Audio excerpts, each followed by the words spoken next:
ব্রাহ্মণবাড়িয়া সদর উপজেলায় গোষ্ঠীগত দাঙ্গাবাজদের দৌরাত্মে অরাজক পরিস্থিতি তৈরি হয়েছে। গত কয়েকদিনে আতঙ্কে এলাকা ছেড়েছেন শত শত নারী, পুরুষ ও শিশু। আগুনে পড়েছে শতাধিক ঘরবাড়ি, চলছে লুটপাটও। আবুল হাসান মোহাম্মদ রাফির রিপোর্ট জানাচ্ছেন সুলতানা মরিয়ম।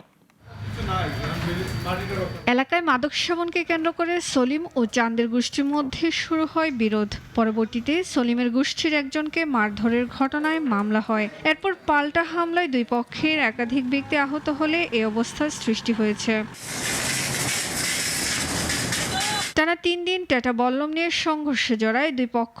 এই সংঘর্ষে নিহত হন মিয়াজুল হোসেন নামের এক ব্যক্তি। পরে শতাধিক ঘরে হামলা, ভাঙচুর, লুটপাট ও অগ্নিসংযোগের মতো ঘটনা ঘটে। এই ঘটনায় ১২৯ জনকে আসামি করে হত্যা মামলা করা হয়। বিদ্যালয়ের উপরে তো প্রভাব পড়ছে, কিছুটা প্রভাব পড়ছে। ছাত্রছাত্রীর উপস্থিতি কিছুটা কমে গেছে।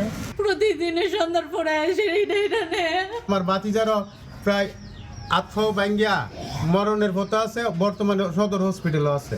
মার্ডারের পরও তাদের আরো আমাদেরকে অনেক হুমকি দামকি দিচ্ছে এবং অনেক আক্রমণ করার জন্য এরা অনেকে করতেছে। তুচ্ছ ঘটনাকে কেন্দ্র করে দুপক্ষ সংঘর্ষে জড়ায় ও ক্ষয়ক্ষতি নিরূপণে কাজ করছে বলে জানান সংশ্লিষ্টরা। আমাদের পুলিশি অভিযান অব্যাহত আছে।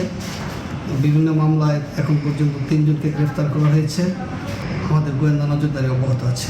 মামলা যেহেতু চলমান আছে, এখন এটা আইনানুগ বিষয়, এখন আইনের ভিত্তিতে যেটা হয় সেটাই হবে।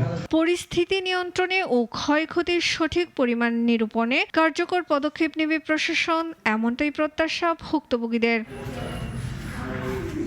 সুলতানা মরিয়ম, নাগরিক।